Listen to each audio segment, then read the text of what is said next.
Yo, what's good, kings and queens? It's your boy Don, and I'm back for another reaction video today. If you're new to the channel, please hit that subscribe button, hit that notification bell, and hit all so you know every time I post, you heard. If you're not new to the channel, please go down below. You already know what to do. Hit that like button, that subscribe button for sure. Also, y'all go ahead and put your social medias down below. You already know if you get pinned, you win. Y'all already know the vibes. So look, y'all. Today, as y'all can see, we're going to be reacting to the 10 weirdest phobias to ever exist. I'm looking at this thumbnail like y'all and like, boy, it's cringy, son. Like, I don't know. Like, I already know, like, a lot of people got a lot of phobias. A lot of people got some crazy ones. I think the weirdest one I saw, because I'm trying to think, I don't know if it was on Jerry Springer or the Maury Show, where son said that he was like, he had a phobia of Jello. Somebody said they had a phobia. He said a phobia of chicken, but I think he meant to say fried chicken because he thought he was going to get some free food, but they actually brought chickens. And I know my boy was even more shook. But if y'all got some weird phobias, I know people with some weird phobias you heard, let me know down in the comments. I want to get past the screen, son. So let's get right into it. Let's see what they talking about, you heard. Our dictionary says a phobia is an extreme or irrational fear or aversion to something. Most people have something that they're afraid of, and some people have ones that are more bizarre than others. Right. Hello, most amazing fam. Are you ready to get weird?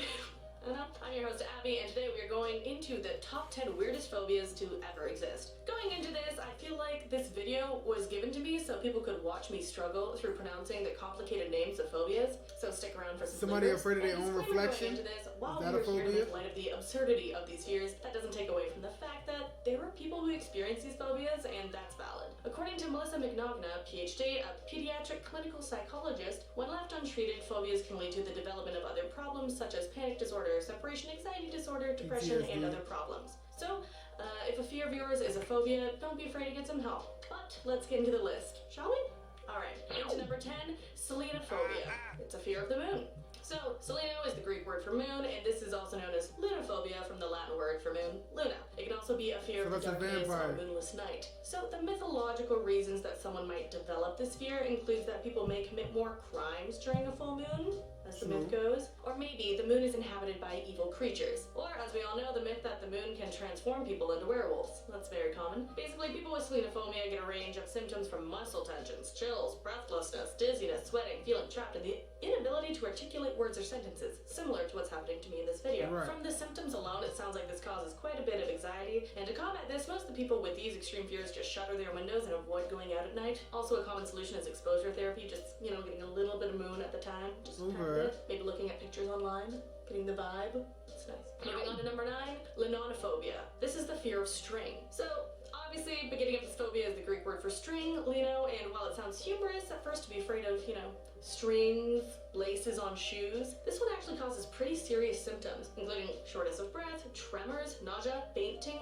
loss of control, sweating, an increased heart rate, and an urge to flee. Basically, people who develop a fear of string may have it because they may have been tied up in the past, or maybe they've seen movies and TV shows enough of people being restrained and tied up, and then they come to see being tied up as being forced to do something in a very negative way. So the therapy for it includes educating people about their fears and, helping them through string and laces, just so you know. Okay.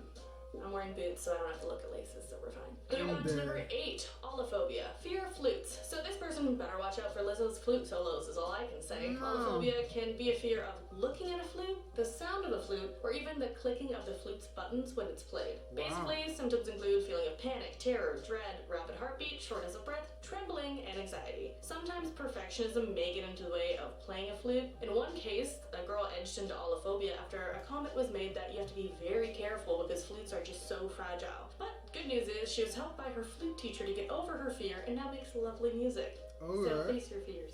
You'll make music. Moving on to number 7. This is a fun one. Arachibutyrophobia. Yeah, try saying that 5 times fast. So this phobia is the fear of peanut butter sticking to the roof of your mouth. Yeah, as in when it gets stuck up there and you are left trying to get it off there and making the weird faces of like, that's a fear. It's a valid fear, honestly. Like with other phobias, the symptoms of this one that I will not try to pronounce again involve panic, dread, terror, anxiety, rapid heartbeat, and shortness of breath. When the peanut butter is wedged on the roof of your mouth, obviously, it is annoying, but for these people, it's just another level. Alternatively, give peanut butter to a dog and live vicariously through them to feel joy. Right. I just love it. Dogs. Yeah. Moving on to number 6, genophobia. Fear of knees. Yeah. So if I say something is the bee's knees, does that make you scream? Maybe the idea of knees makes you uncomfortable. But for these people, just again, next level. People with genophobia have either a fear of their own knees, someone else's knees, or the act of kneeling. And while yes, sometimes knees look weird or even like a face, this is an oddly specific phobia. It would make it hard to play a bunch of group sports like soccer or rugby or ultimate frisbee. You know, even living in warmer weather would be tough because you'd be like, no, not my knees, not yours knees. Oh, I can't go. No, not going outside. People with this phobia have been known to reduce their fear with cognitive behavioral therapy and hypnotherapy. You know, just knees. Right. That's just that. On to number 5, venistrophobia, a fear of beautiful women. If you have this one, I don't know how you're watching this video. No, I'm just kidding. Venistrophobia is when seeing a beautiful woman or speaking to one can cause a full-on panic attack. The name comes from Venus, which is the Greek goddess that represents women. Now, people may develop this phobia if they associate a beautiful woman or women with a negative experience. So a girl rejects someone, it leads to fear of another rejection, and that anxiety compounds, and that person, and boom, all beautiful women are now scary. They just think about that one scary situation. The physical symptoms are trembling, shortness of breath, sweaty hands, nausea, headaches, and in some cases, In the mission you heard, please go down below, hit that like button, that subscribe button, and notification bell. I'm hitting mad buttons right now, so you know they started us all over, you heard, but it's all good. Make sure y'all hit that like button, subscribe button, notification bell, you heard. Thank y'all for popping out. Emotionally, a person may have a loss of reality, feeling pass out. Moving on to number 4, euphobia. Like running away, embarrassment, or feeling like you're gonna pass out. Moving on to number 4, euphobia, which is the fear of good news. So this comes from the spelling EU or U, which means good. And it's the same stem as in euphoria. And you're probably thinking, who fears good news? It's good, right? So the reason someone may develop euphobia is if they get really, really disappointed by good news that didn't actually happen. An example is someone who has the winning lottery numbers, but it's for the wrong date. Then there are people that want the truth and equate the truth with chaos. Like something being good may become something that is too good to be true. These people just thrive in a chaotic environment. So the common treatments for euphobia is just behavioral psychotherapy, where they are then conditioned to feel happy when they hear good news because it's good. I know life is chaos, but like it's fine. We'll just... Number 3, we have planophobia. Fear of bald people. It is also related to the fear of becoming bald, phylacrophobia. The pelota in pelotophobia is the Spanish word for bald people and or baldness. And also, I think this phobia exists just because bald people, they're just too powerful. You know? You know how you can feel the wind on your body but not your head because of your hair? They feel the wind. I don't know where I'm going with this, but they're powerful. Okay? In reality, these people who suffer from high amounts of anxiety when they see bald people, they exist, and because they are wanting to avoid the symptoms that are triggered when they see a bald person, they end up taking steps to avoid it. And one step that they take might be refusing to associate with bald people. So, if you know someone like this, maybe don't shave your head. Unless you get an argument and want about a month of space, do it. I say. But then actually stay away from them because you don't want to trigger their fear. Moving on to number 2, papaphobia. And no, this is not a fear of your papa, this is the fear of the Pope. Papa means Pope in Latin, and this phobia is also related to hierophobia, which is the fear of holy people or sacred things, plus other holy related phobias. So the symptoms for this one typically include extreme anxiety, dread, and anything associated with panic, such as shortness of breath, rapid breathing, irregular heartbeat, sweating, excessive sweating, nausea, dry mouth, more nausea, inability to articulate words or sentences, like me, dry mouth, and shaking. Now, there aren't recorded measures to help this phobia, but I imagine the people most likely don't go to Catholic Church if they don't like the Pope to that degree. Plus, if the Pope is bald, then platophobic people with papaphobia are just getting double whammy at that point. You know? Let's move on to number 1. My favorite, the weirdest of the weird, antidaphobia. Fear a duck is watching you.